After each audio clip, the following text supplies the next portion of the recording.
one of the most powerful monopolies in history is collapsing. And almost nobody noticed. For almost a century, one company didn't just sell diamonds, it rewrote love. And almost nobody noticed. Today, that same company can't even find someone willing to buy it. This isn't the story of a diamond company. It's the story of the greatest marketing campaign ever sold. It changed how we propose, how we measure love, and how billions of dollars changed hands. But buried beneath that story was one question almost nobody asked. If diamonds aren't actually rare, why did the entire world spend a century treating them like they were? The answer involves one empire, one slogan, one vault, and a lie so successful that billions of people still believe it. To understand how one company convinced billions of people that diamonds were priceless, we have to travel back to a place that looked nothing like luxury. It began with a hole in the ground. Then something extraordinary happened. The deeper people dug, the less valuable diamonds became. For the first time, the world's biggest diamond discovery threatened to destroy the diamond business. That's when one man realized something almost everyone else missed. The problem wasn't finding diamonds. It was stopping everyone else from selling them. Rhodes didn't build an empire by digging. He built it by buying. Every new mine, every competitor, every threat became another piece of the same company. By 1888, De Beers controlled almost the entire world's diamond supply. But that wasn't enough, because owning the diamonds didn't guarantee high prices. Controlling people's access to them did.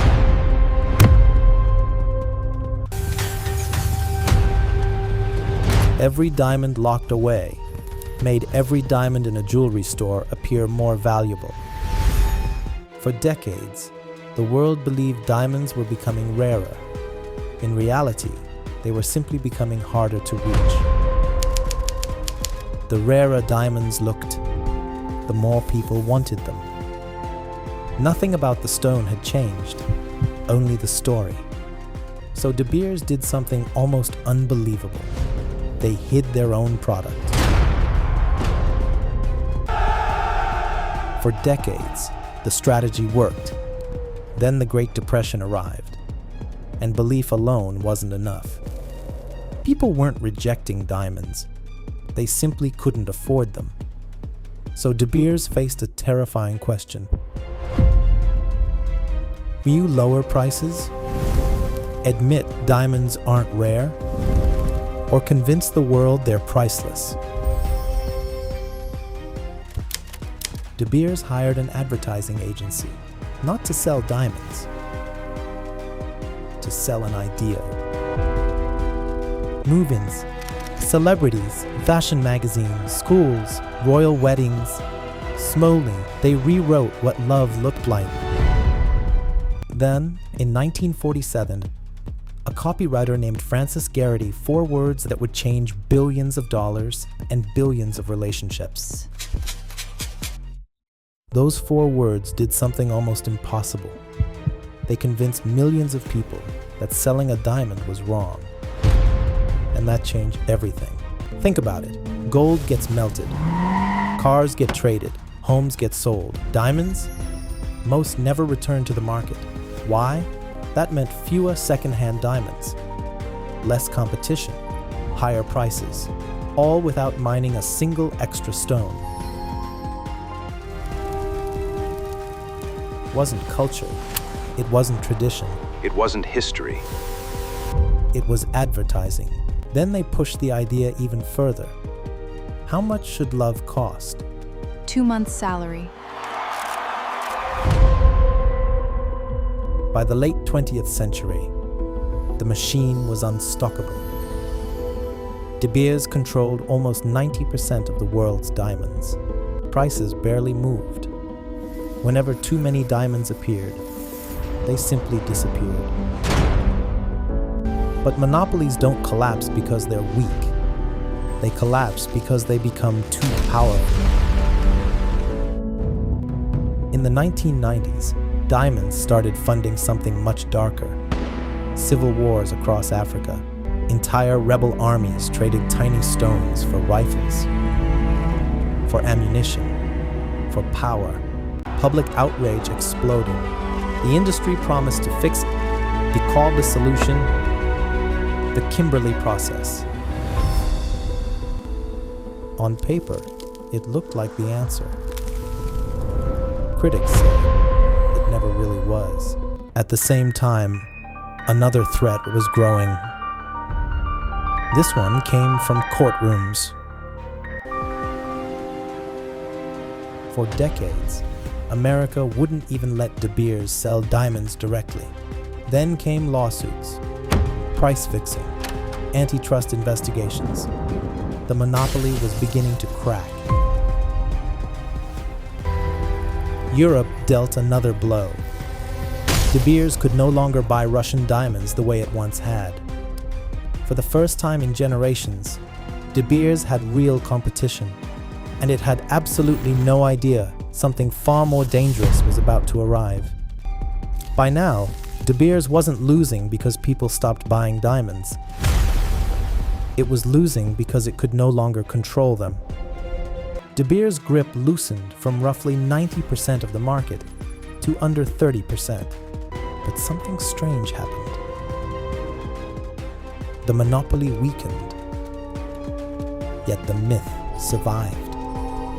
People still believed diamonds were rare. Nobody asked the obvious question. Because if a diamond is nothing more than carbon, could you simply make one yourself? Not underground. Not over billions of years. Inside a machine. For decades, the idea sounded impossible. Then, it became real. Here's the part almost everyone gets wrong. Lab-grown diamonds aren't fake. Same crystal structure, same hardness, same brilliance. Even the same laboratories certify them. One formed beneath the earth over more than 1 billion years. The other took 8 weeks. That wasn't just a scientific breakthrough. It was an existential threat. De Beers saw it coming. So instead of fighting lab diamonds, they tried to control them. The strategy sounded brilliant. Make lab diamonds look cheap, so natural diamonds still looked priceless. There was only one problem. Consumers didn't care. The marketing story that lasted almost a century couldn't survive basic math. In a few years, lab-grown diamonds captured nearly half the market. Most buyers looked at 2 identical stones and asked one question. Natural diamond prices fell. Lab diamonds became even cheaper. Both trends pointed in the same direction. For over 100 years, De Beers convinced the world diamonds were scarce. Now the market was proving the opposite. The company that built the world's greatest luxury myth had accidentally destroyed it. The greatest irony was that De Beers had finally proved its critics right. Diamonds weren't becoming rare, they were becoming replaceable. And the cost wasn't measured in reputation, it was measured in billions. Billions. Sales collapsed, profits disappeared. The empire that once dictated prices couldn't protect its own. Even Anglo-American, the mining giant behind De Beers, decided it was time to walk away. After more than a century, De Beers was officially for sale. There was only one problem. Almost nobody wanted to buy it. But De Beers wasn't the only one at risk. An entire country had built its future around diamonds. For decades, diamonds helped transform Botswana into one of Africa's biggest economic success stories. Now, that success faces its biggest test.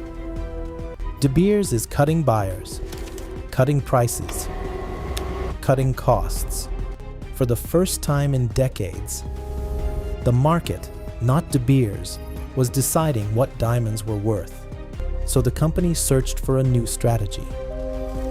Not new diamonds, new trust. Then came another campaign.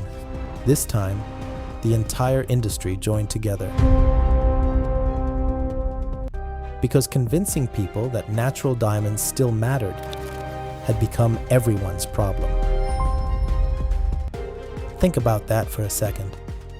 The company that once taught the world what to believe is now asking the world to believe it again. Because once people discover that scarcity was manufactured, it's almost impossible to sell them the illusion it was. And maybe that's the real lesson. The most valuable thing De Beers ever sold was never a diamond. It was belief. A belief powerful enough to shape love, culture, and a century of human. But every myth ends the same way. The moment people learn the truth. For all the new technology, for all the marketing, for all the billion-dollar strategies, the market made its decision. And De Beers couldn't. Think about how extraordinary that is. One company spent more than a century teaching the world what a diamond meant. The value was never inside the diamond. Not because diamonds changed, because people did.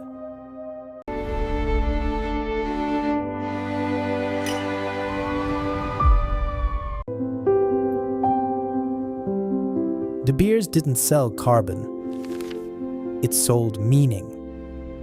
And for generations, that meaning was enough. Until one invention asked a question the industry couldn't answer. If they look the same, test the same, last the same, what exactly are you paying for? Remember how this story began? In 1938, one company had a problem. It solved that problem with one of the greatest marketing campaigns ever created. What other things do we believe simply because someone taught us to?